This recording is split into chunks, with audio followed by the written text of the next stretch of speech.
Welcome back. Noor Islamic Bank announced a half-year net profit of 100 million dirhams, compared with 75.5 million from December 2012. So before we take a look at the day's business news, let's first take a look at the stock indices across the GCC.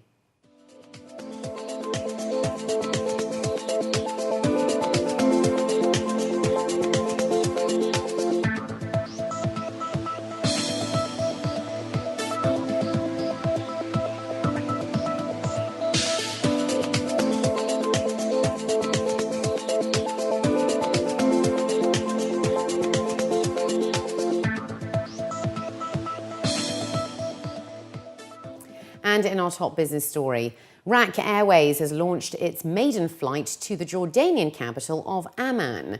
Amman is now the airline's 11th destination and is the first into the Levant region, which will operate a 4-day-per-week service. It is also the UAE-based carrier's second new route for the year, following Islamabad, which launched on August the 5th. Murabit Al-Sawaf, the president and CEO of RAK Airways, was quoted as saying that the demand from the Northern Emirates is excellent and they have achieved a full launch flight. He added that they look forward to welcome many more passengers on board. This comes after he announced that the airline would reveal 5 new destinations in the near future. Consumer spending in the UAE is set to remain robust in the second half of the year, according to experts. This comes after the Eid holiday period saw bridge brands, those in between luxury and value, rise 53%, while luxury brands were up 30 to 35%. Experts stated that value brands were not as strong this year, which in turn shows that customers are more positive and confident about the future. Well, in the first half of 2013, the spending trends have been very good, very strong for the region overall. But particularly, I think the shopping environments in Dubai and Abu Dhabi have performed very well. Dubai and the shopping areas in Dubai have second most brands to London, which has the most brands in the world. So we have a great representation of brands locally. The brands love to be here because it's a fairly wealthy shopping base. People come to the malls, and it's more of a recreation, leisure, entertainment venue, as well as shopping. So it keeps them interested in staying in the malls and with their families, and they do any number of different things, including shopping, but they dine and they spend social times together. Dubai's Department of Tourism and Commerce Marketing statistics show that there has been an 18% increase in inbound travellers from the GCC in the first half of the year, compared to the same period in 2012, that make up a large part of the big spenders. Experts say they see this optimism continuing into the future due to the growing confidence in the economy, which translates to be a positive overall sentiment. I think that when we look at the region overall, you have to look in isolation of what's going on in the UAE. And in the UAE, the infrastructure is very, very strong, particularly in the Dubai and Abu Dhabi markets. People come to this region and they fly in as tourists to this region because of the strong infrastructure. Great airports, great airlines, the taxi, the road network, the hotels that are all around. And it's all good for the shopping industry here. People love to come here to relax and also to just shop.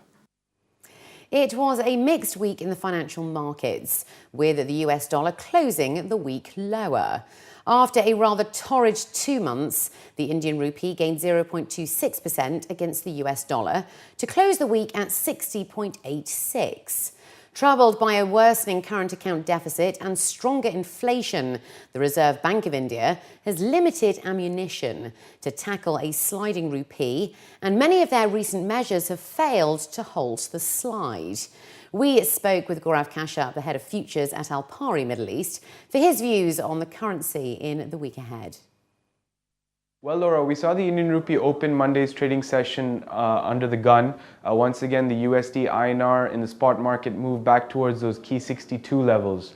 The movement in Monday's session has been actually quite surprising, considering some of the developments coming out of India over the weekend. We did see that the finance ministry were considering raising taxes on imports of non-essential goods.